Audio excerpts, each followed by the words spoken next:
So today we are going to make a pinch pot. First, we're going to start with clay. The first thing we do, we're going to roll our clay into a ball. Sometimes it helps to squeeze it a little bit. You can roll the clay, you can roll the clay between your hands, or you can roll the clay on the table. So you can see my clay is becoming a ball, a sphere. When you have a round clay ball, the next thing we're gonna do is take our thumb, like a thumbs up, and we're going to push it into the clay. Now you can see my thumb did not poke all the way through the clay. We don't want a hole. What we want is almost like a donut. But again, look, it did not poke all the way through. Now we're going to put our thumb back in and pinch with our hand. You're gonna make your hand like a little alligator, chomp, chomp, chomp, and we're going to pinch and turn our pot. Now your hands are smaller than mine, so you might want to use, I use 2 fingers. You might want to use all 4 and chomp, chomp, chomp, pinch around the edge like this. So you pinch, and look at how my clay got thinner, and turn. Pinch and turn, pinch and turn. My hole is going to get bigger and the clay around the edge is going to get smaller because we're making a pinch pot. So we want it to be kind of like a bowl, a little bowl. Pinch, pinch, pinch, pinch and turn, pinch and turn. So you can see now I'm starting to get a bowl. Now I still have a lot of clay at the bottom, so I want to pinch way down here. Pinch, pinch, pinch. I want the walls of my pinch pot, the edge, to be even. I don't want it to be really thick on one side and really thin on the other side. We want a strong pinch pot. So pinch, pinch, pinch.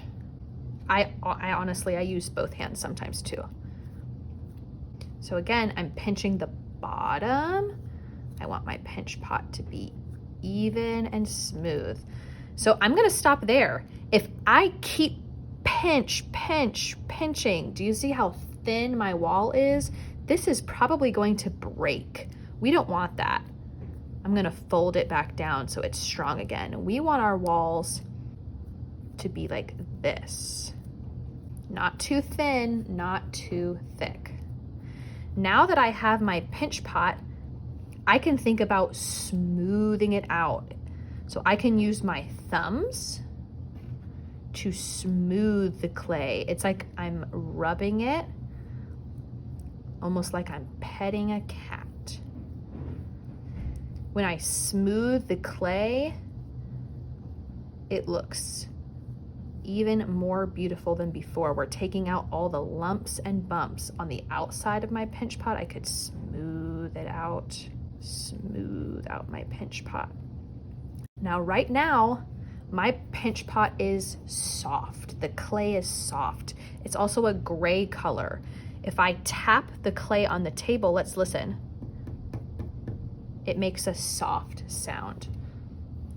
When our clay dries, it's going to get lighter, and then I'm going to put your pinch pot in the kiln, which is a big machine that gets really hot, hotter than a volcano, and it heats up the clay. It takes out all the moisture and it makes it hard. It turns it this white color. So I want you to listen to this clay pinch pot. It's very hard and strong now, not fragile and soft like this one. Now, sometimes when we are making our pinch pot, the more that we touch it, the drier the clay will get. If you look at my hands, we can see my hands are kind of taking some of the clay and the moisture out. So you might need, and I will do this part, you might need your pinch pot to get a little bit of water spray. If it gets too dry and starts cracking, you could smooth out the water. But again, the more we touch our pinch pot, the drier it will get. So sometimes we just have to, once we get our shape, we have to stop. Another thing you might want to do with your pinch pot, you might want to carve some designs on your pinch pot using a toothpick or another tool. So let me show you what you could do. Okay, I have my toothpick. Now I can start to carve some designs on my pinch pot. Maybe I want to do some lines. So maybe I will do a zigzag line up and down with sharp points. I might take my zigzag line all the way around.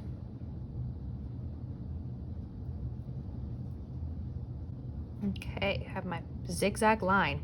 It's important when you're using the toothpick, when we're carving in our pinch pot, we want to press in, but not all the way that we get a hole in our pinch pot. We don't want that. We only want a light mark that we can see, but did not poke through to the other side. So think about what you want to carve and design. You might want to do some circle shapes.